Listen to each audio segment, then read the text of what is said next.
Mi nombre es César Valderrama, estudiante de Comunicación Social de la Universidad Santa María en el tercer semestre sección B en la materia Fundamentos de Economía y vamos a hablar sobre lo que es la inflación.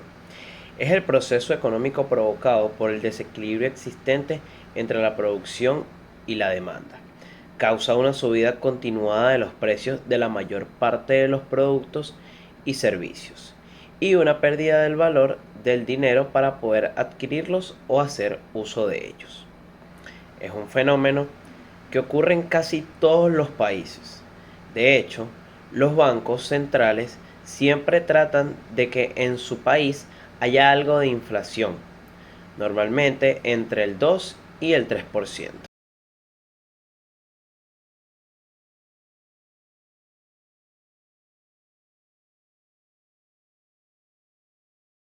Las consecuencias de la inflación pueden ser positivas o negativas. Una de ellas es el alza en los precios, que ayuda a reducir el valor de las deudas. Otra es la subida de los precios, que además provoca que la gente prefiera consumir ahora en vez de más tarde. Entre otras consecuencias está la pérdida de poder adquisitivo y disminuye el ahorro.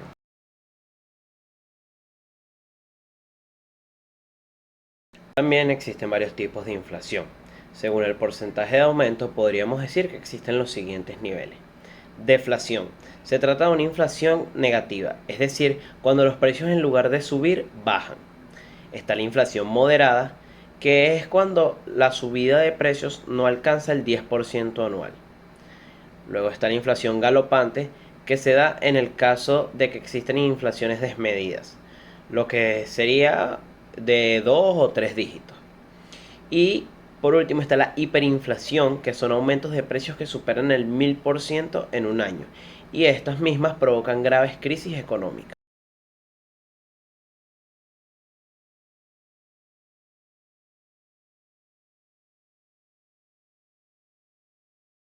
Ahora vamos a hablar de lo que es una presión inflacionaria.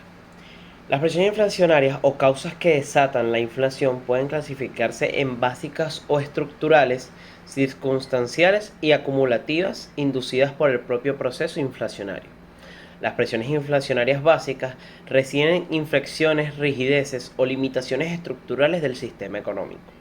Por otro lado, se indica que las presiones inflacionarias circunstanciales son aquellas de carácter eventual que provienen de los aumentos de precios de las importaciones, incrementos masivos de los gastos públicos para atender daños por catástrofe o razones de naturaleza política. Y las presiones inflacionarias acumulativas son inducidas por la propia inflación. En una economía con alta presión inflacionaria, traerá entre sus consecuencias que ciertos sectores no estén aptos para satisfacer los nuevos niveles que la demanda alcance, ya sea en consecuencia por inmovilidad de los recursos productivos y o a causa de un desatinado comportamiento del sistema de precios o a la inestabilidad por parte del gobierno para enfrentar los gastos rígidos. Por otro lado, existirán distorsiones del sistema de precios, una ineficaz orientación de la inversión por actividades como a sectores financieros y no a la producción de bienes y servicios básicos. Como también habrá deformación de las expectativas económicas, elevando el consumo presente en deterioro de la inversión.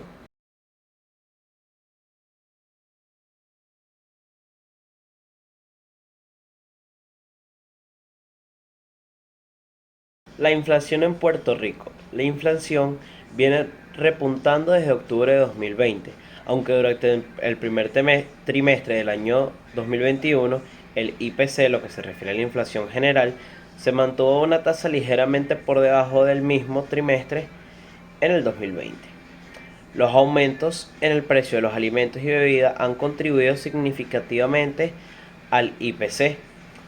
Durante el primer trimestre del 2021, el IPC aumentó una tasa anual promedio de 0.5%, mientras que el subíndice de alimentos y bebidas subió en 1.4%. Todavía el IPC se mantiene por debajo de los niveles históricos de los años 2005 y 2008, cuando aumentó en promedio 5.1%.